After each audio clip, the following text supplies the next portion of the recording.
Hazel was 19 years old when her father struck the wooden kitchen table with his open palm. She stood near the sink peeling potatoes for dinner, and the sudden noise made her iron knife slip across the skin.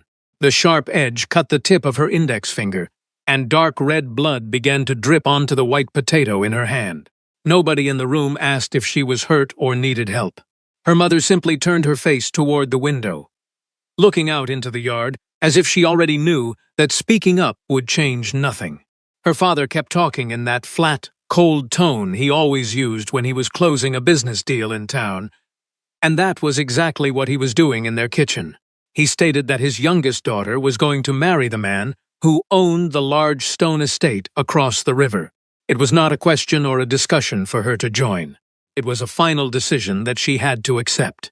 The small rural town of Pine Ridge was small enough that any piece of news traveled to every house before people sat down for their midday meal.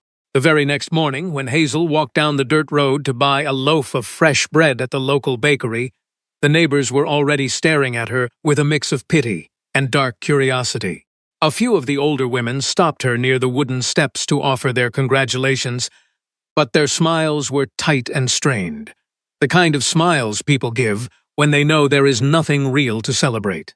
Hazel murmured her thanks, kept her chin down toward her chest, and walked quickly back to her house with the warm bread tucked under her arm and her cut finger wrapped tightly in a piece of old gray cloth.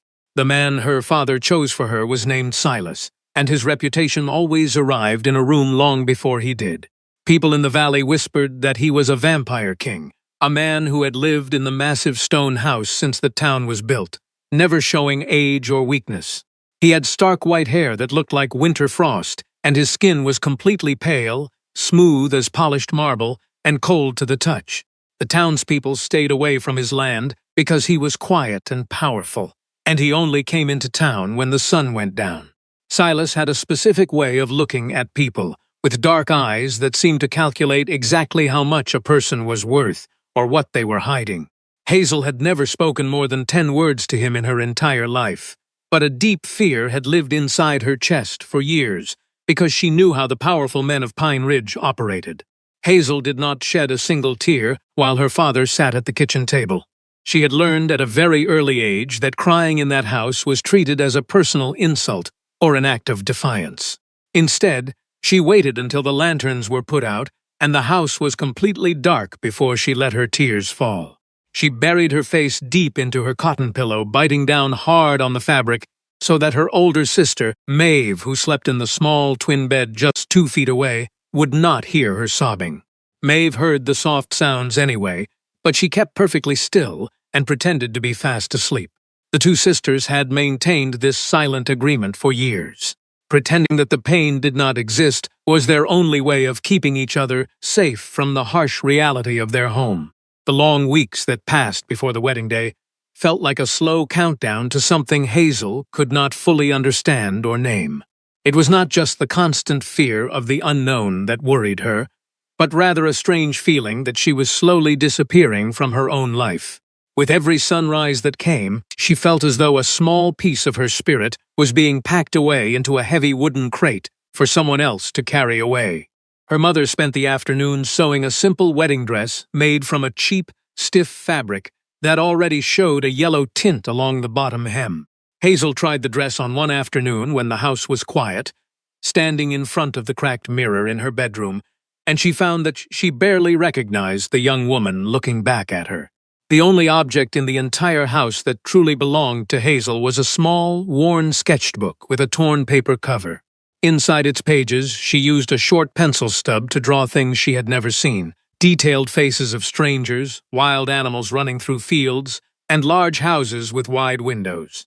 She drew each line with a gentle care that no one in her family would have ever guessed she possessed.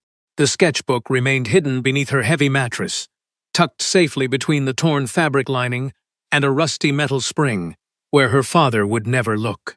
Hazel never showed her drawings to a single soul, not because she felt embarrassed by her work, but because she knew that no one in Pine Ridge would take the time to actually look at them. The wedding took place on a cold Saturday morning in the middle of September, under a gray sky that threatened heavy rain. The local church was small and old, with peeling white paint on the walls and a plaster statue near the door that was missing its right hand.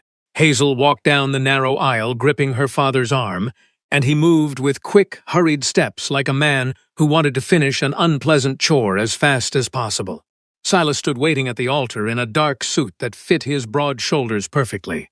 He did not smile when she reached his side. He merely gave her a short, formal nod of his head, as if he were confirming the arrival of a package he had ordered. When it was time to speak, Hazel said her vows in a voice so quiet and thin that the elderly minister had to stop and ask her to repeat the words. She spoke them a second time, and though the sound was a bit louder, there was no real joy or conviction in her tone. The simple silver ring felt cold as it slid onto her finger, but it was slightly too large for her hand. Hazel had to keep her fingers curled slightly inward so the metal band would not slide off and drop to the floor. That small movement, her hand closed tight over a loose ring, was the truest image of everything that was happening to her life that day. The wedding reception was held in the small yard behind the church, with cheap plastic chairs set up on the grass and plates of simple food prepared by the local women. An old speaker sat on a wooden bench, playing random music that none of the guests had actually chosen. Hazel sat quietly at the long head table next to her new husband, barely touching the food on her plate. Silas did not eat any of the roasted meat or bread. He simply sat in total silence, occasionally raising a glass of water to his pale lips. He nodded politely whenever the local farmers came over to shake his heavy hand, but his expression remained distant and unreadable. When the time came for the guests to offer their wedding gifts, Hazel's mother walked up and placed a box of plain metal cooking pots on the table. Silas's estate manager brought forward a legal deed for a small piece of land near the back of the property, signed by the town council. The neighbors followed one by one, leaving ordinary towels, glass cups, and a set of mismatched forks and knives. Everything they received was practical, durable, and completely lacking any personal touch or affection. Hazel watched the pile grow, feeling the numbness in her chest deepen as the afternoon began to fade into a chilly evening. Then, someone placed a different kind of package on the edge of the wooden table. It was small, wrapped neatly in thick brown paper, and tied tightly with a piece of rough jute twine. There was no card attached to the paper, no name written on the front, and no indication of who had left it there. Silas looked down at the mysterious package with a slight frown, his dark eyes narrowing in suspicion. Hazel reached out her hand and touched the rough paper with the tips of her fingers, wondering what could be inside. She untied the twine slowly, peeled back the brown paper, and found a dark wooden box about the size of a textbook. Hazel lifted the lid of the box and stopped moving entirely, her breath catching in her throat. Inside the smooth wood lay a large set of 72 professional colored pencils, arranged in perfect rows that displayed every shade of the rainbow. These were not the cheap, brittle pencils sold at the general store down the road. They were the high-quality tools used by real artists, each one stamped with a name that sounded like a line of poetry. Beneath the rows of pencils was a thick block of heavy white drawing paper, so clean and smooth that it looked like fresh winter snow. Hazel felt the texture of the paper beneath her thumb, and a sudden warmth rushed to her eyes, making them burn. She remained silent for so long that the people standing nearby began to shift their weight and look at each other uncomfortably. Her father cleared his throat loudly, his patience clearly running out, while a neighbor made a quiet comment about how useless such a gift was for a farm wife. Hazel did not hear a single word they said. She held the wooden box tightly against her chest, feeling as though someone had just handed back a valuable part of herself that had been stolen years ago. For the first time during that entire long day, the deep fear in her eyes disappeared, replaced by a small spark of something new. Late that night, inside the massive stone house at Coldwater Estate, Hazel placed the wooden box of pencils directly under her pillow. The house was completely unfamiliar to her, filled with tall ceilings and long, dark hallways that felt cold even with the fireplace burning. She lay on her side of the wide bed, keeping her hand pressed firmly against the smooth wood of the box to assure herself it was real. Silas lay on the absolute opposite side of the mattress, his white hair catching the faint moonlight that filtered through the heavy curtains.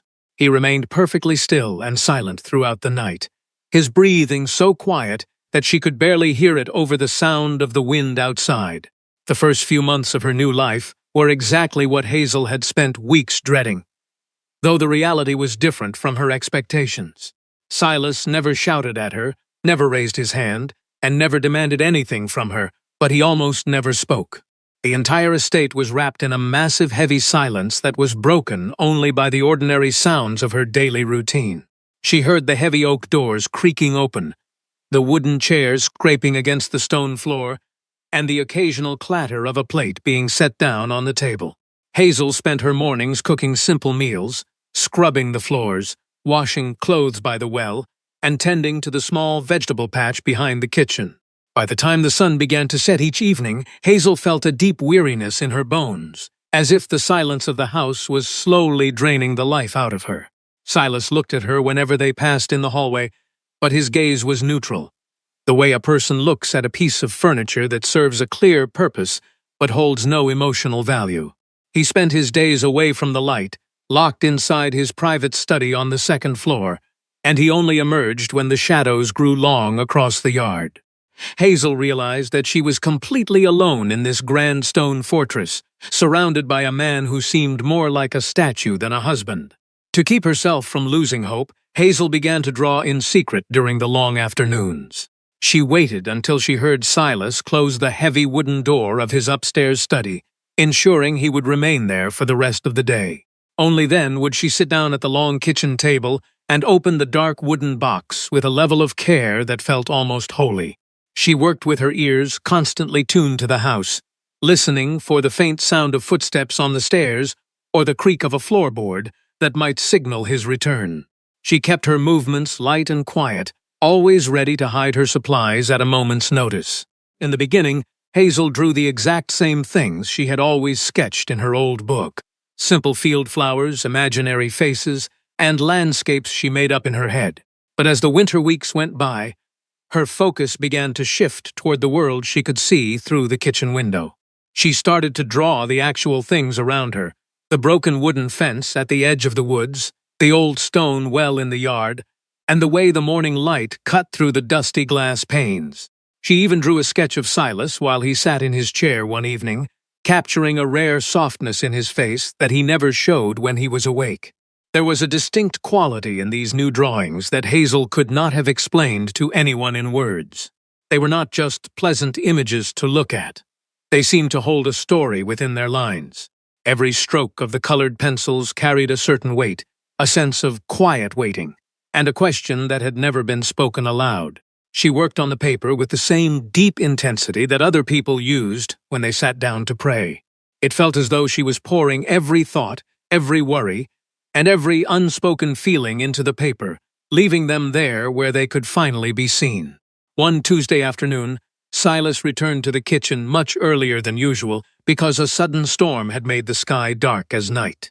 Hazel was leaning low over the table, completely focused on a detailed drawing of the river that ran past the back of the property. She did not hear his boots on the stone floor until the kitchen door swung open with a soft click. Hazel froze instantly, her heart hammering against her ribs as she looked up. Her colored pencils were scattered across the wood, and her drawing was almost finished, showing the dark water and a large blue heron standing on a gray rock. Hazel remained completely still, her breath held tight as she waited for the anger, the mockery, or the cold order to put the paper away and return to her household chores. Silas did not say a word. He walked over to the table with slow, deliberate steps and stood looking down at the drawing for a long time. His pale face showed no anger, and his white hair seemed to gleam in the dim light of the kitchen. He stood there for several minutes, his eyes moving over every line she had drawn, as if he were trying to understand something he had never encountered before. When he finally looked up, his expression was completely different from the cold indifference she had grown used to over the past months. It was a look of genuine surprise, a quiet recognition that someone else was living in this house with him. He did not offer a compliment or a critique.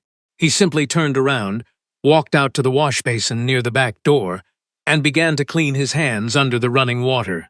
Hazel gathered her pencils with trembling fingers, her mind racing as she tried to figure out if his silence meant safety or trouble for her future. That evening, while they sat at the long table for dinner, Silas did something he had never done since their wedding day. He asked her a direct question about her life, wanting to know where she had learned to hold a pencil, and if she had been drawing since she was a young child. Hazel answered him using short, cautious sentences, feeling like a wild animal approaching a hand that might hold food or a weapon. She explained that she had always drawn on whatever scraps of paper she could find around her father's house. Silas listened to every word she said, nodding his head slowly, and for the first time, the silence between them did not feel empty. The weeks that followed brought a quiet change to the stone house, though no one on the outside of the estate would have noticed it. When Silas went into town for business, he still wore his stern expression and maintained his distant manner with the local merchants. But inside the walls of Coldwater Estate, something had shifted between the two of them. He began to bring small things back from his long night walks through the deep woods and along the riverbanks. He did not bring traditional gifts or flowers because he did not know how to do those things, but his intentions were clear. One morning, Hazel found a branch of bright yellow witch hazel sitting on the kitchen table, its unique blossoms catching the early light. A few days later, he left a perfectly smooth gray riverstone that had a natural white line running right through the middle of it. One late afternoon, he walked into the room carrying an old, dusty wooden frame that he had found in the corner of a tool shed. He placed it gently on the counter and told her, without looking directly into her eyes, that it might fit one of her drawings if she wanted to use it. Hazel was not entirely sure what to do with these unusual offerings from her husband. It was difficult to understand a man who had treated her like a simple houseguest for months and was now bringing her wild branches and stones from the woods. A small part of her spirit recognized the true meaning behind his clumsy gestures. It was a simple, honest attempt to communicate with her, a way of showing care when he did not have the ordinary words to express what he felt. She cleaned the old wooden frame, carefully placed her drawing of the blue heron inside it, and hung it on the living room wall.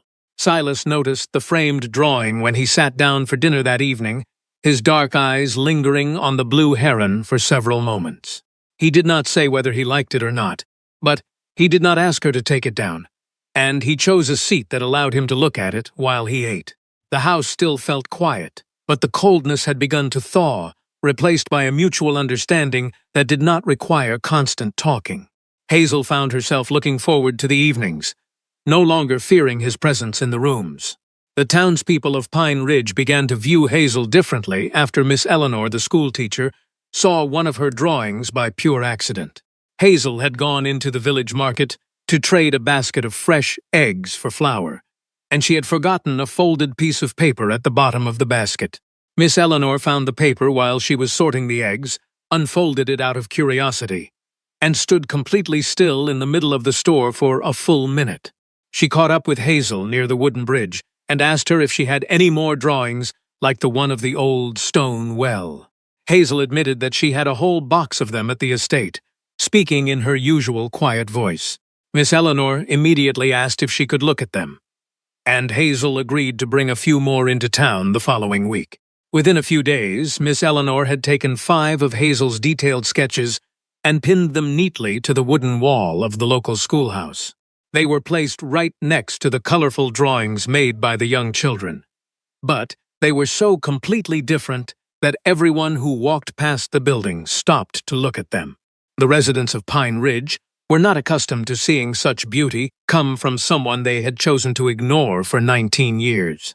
To them, Hazel had always been just the quiet girl who was married off to the mysterious man across the river, a young woman who walked with her head down and only spoke when someone asked her a direct question. No one in the valley expected her to have a unique talent or a voice of her own. When the drawings appeared on the school wall, a collective silence fell over the townspeople, as if they were all realizing at the exact same moment that they had looked at her for years without ever truly seeing her. Miss Eleanor was so impressed by Hazel's talent that she took it upon herself to write a formal letter to a well-known art institute located in the big city. She carefully packed 3 photographs of Hazel's drawings into the envelope and sent it off with the weekly mail coach. 3 long weeks went by without any word, until a heavy white envelope arrived at the Pine Ridge post office addressed directly to Hazel. The directors of the institute wrote that they wanted to meet the young artist in person, and they were offering her a full scholarship to study with them for 2 years. Hazel sat down on the wooden bench in the yard to read the letter, while the chickens scratched at the dirt around her boots. She read through the typed words twice, then a third time, making sure she had not misunderstood the message. She folded the paper carefully and stared out at the distant hills, feeling like someone looking at a heavy iron door that had been locked for her entire life and was now suddenly standing open. A new kind of fear rushed through her chest, one that was different from the old fear of her father or the town. It was the terrifying fear of wanting something more for herself. That night, after the sun had gone down completely, she decided to show the letter to Silas. She walked into the dining room, placed the white paper on the dark wood next to his plate, and stood perfectly still, with her fingers laced together in front of her dress. Silas picked up the letter and read it very slowly, his pale lips moving slightly with every word on the page. When he finished reading, he did not say anything for what felt like an eternity, and Hazel could hear the loud ticking of the clock on the wall. Finally, Silas lifted his head and looked at her with his dark eyes, his expression softer than she had ever seen it before. He told her in a quiet, steady voice that she absolutely had to take this opportunity and go to the city. Hazel was so surprised by his response that she could only ask him what he meant. Silas explained that his old stone house and this quiet valley were not the right places for someone who possessed her kind of talent.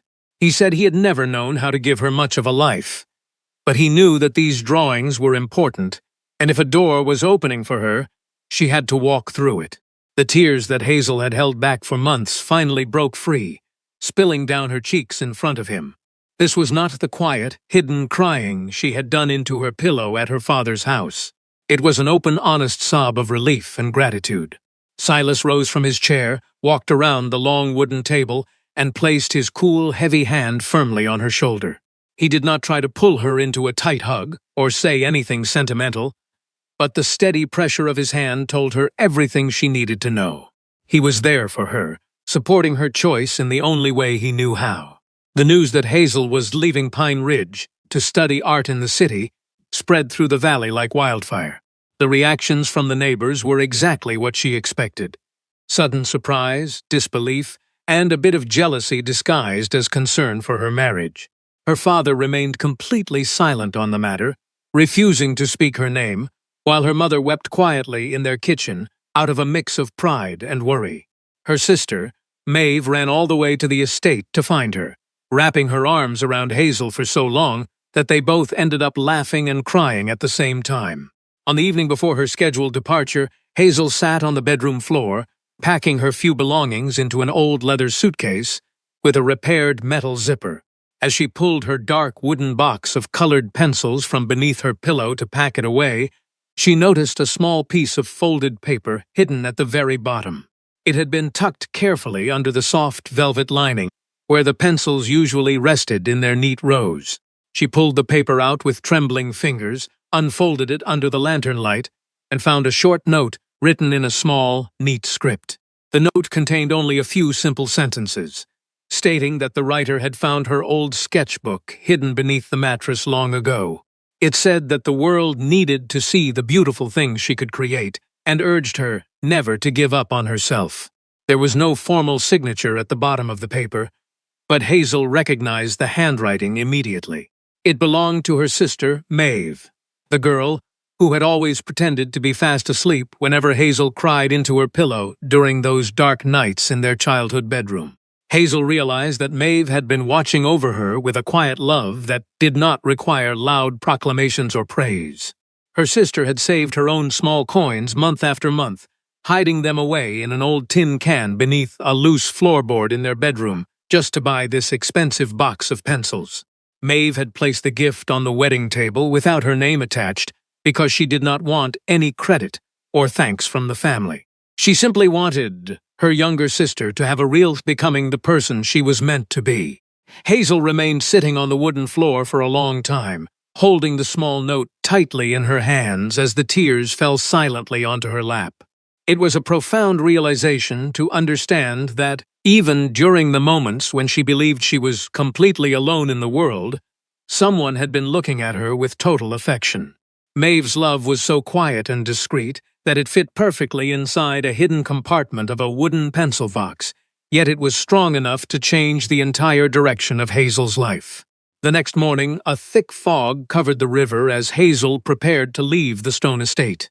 Silas carried her heavy leather suitcase out to his old black truck, his white hair misted with tiny drops of water from the cool air. The drive to the Pine Ridge bus station was entirely silent. But it was a comfortable, peaceful silence shared between two people who understood each other. The truck rattled down the dirt road, passing the familiar fields and houses as the town began to wake up for the day. When they arrived at the station, Silas lifted her suitcase down from the truck bed and handed it to the bus driver. He turned to Hazel, his pale face calm in the early morning light, and spoke his final words to her before she boarded. He told her that the drawing of the blue heron hanging on his living room wall was the most beautiful thing he had ever seen in his life. He said that every time he looked at the frame during the long evenings, he would remember that he had shared his house with someone who knew how to see the beauty in the world. The large bus started its engine at exactly 7 o'clock, just as the sun began to rise over the distant mountains, casting long shadows across the valley. Hazel leaned her head against the cool glass window and watched Pine Ridge grow smaller and smaller in the distance. The small houses, the old white church, the winding river, and the broken wooden fences slowly blurred together until the entire town was nothing more than a tiny speck on the horizon. She slid her hand into her coat pocket, feeling the rough paper of Maeve's note against her fingers, and allowed herself to smile. The city was vast, noisy, and completely different from anything Hazel had ever known in her quiet hometown. At the Art Institute, she quickly learned that the world was much larger than the narrow boundaries of Pine Ridge had ever allowed her to believe. She discovered that the lines she drew had a real name, talent, and that the sketches she used to hide under her mattress possessed genuine value to strangers. It was not the kind of value her father understood, measured in acres of land or numbers of cattle, but a value that made people stop, look, and feel something deep within themselves. 2 years passed quickly in a flurry of charcoal, heavy paper, and long hours spent working in the bright studios. Hazel worked hard, using those same 72 colored pencils, until they were worn down to short stubs, their wooden sides nicked and marked from hours of constant use. Her dedication paid off when the school directors offered her a solo exhibition in a small, respected gallery downtown. She chose 26 of her best drawings to be framed and hung neatly against the clean white walls of the main room. On the opening night of the exhibition, the largest drawing in the center of the gallery was her original sketch of the blue heron standing on the gray stone in the river. Directly beneath it, inside a much smaller frame, she had carefully placed Maeve's handwritten note so that every visitor could read it. The gallery filled with people from the city, their voices blending into a polite hum as they moved from piece to piece, admiring the detail in her work. Hazel stood near the entrance, watching the crowd, when she saw a familiar figure walk through the glass doors. Maeve had taken a long bus ride from Pine Ridge, wearing the simple blue dress she usually kept for church Sundays, her worn shoes looking out of place on the polished gallery floor.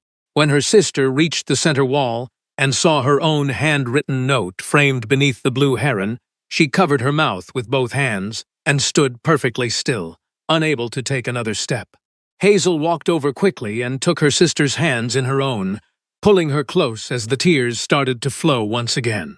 They stood together in front of the drawing for several minutes without saying a single word to each other, because no words were necessary to express the bond between them. Maeve looked around the bright room at all the people admiring her sister's art, her face glowing with a deep, silent pride that made all her sacrifices worth it. Before the gallery closed for the night, a local delivery man walked in carrying a small wooden crate that had been sent down from Pine Ridge. Hazel opened the crate with the gallery director's help, and found a familiar smooth gray river stone resting inside a bed of soft straw. Tucked beneath the stone was a small piece of white paper with 3 words written in large, slightly uneven letters. The note simply said, "The heron flies." Hazel smiled as she recognized Silas's steady hand, and she slipped the stone directly into her dress pocket to keep it close for the rest of the evening. When the final guest had walked out into the city streets and the gallery assistant began to turn off the bright lights one by one, Hazel remained alone in the quiet space. She looked around at her drawings hanging on the walls, feeling a profound sense of peace wash over her as she finally recognized herself in her own creation. She was no longer the frightened girl peeling potatoes while her father decided her future, nor was she the silent wife living in a cold stone house across the river. She was simply herself, whole, visible, and finally seen by the world. Outside the tall glass windows of the gallery, the city continued its constant, noisy rhythm of rushing cars, shouting voices, and hurried footsteps on the concrete. Thousands of separate lives were crossing paths every second in the dark streets below, most of them moving too quickly to ever notice the people walking right beside them. But inside the quiet room, surrounded by the familiar scent of heavy paper, fresh ink, and smooth cedar wood, Hazel felt that something fundamental had been completely restored within her soul. It was not a temporary fix or a superficial repair, but a deep restoration, like an old wall that someone clears with gentle care to reveal a beautiful painting that had been hidden beneath layers of dust all along. She stood near the wide window and looked out toward the distant horizon where the dark outline of the mountains met the night sky, thinking about the long journey that lay ahead of her. She knew that she would never return to live in the narrow world of Pine Ridge. But she no longer carried any anger or bitterness toward the place where she had grown up. The fears that had defined her youth had dissolved into the white pages of her sketchbooks, transformed into lines and colors that now brought comfort to people she had never met.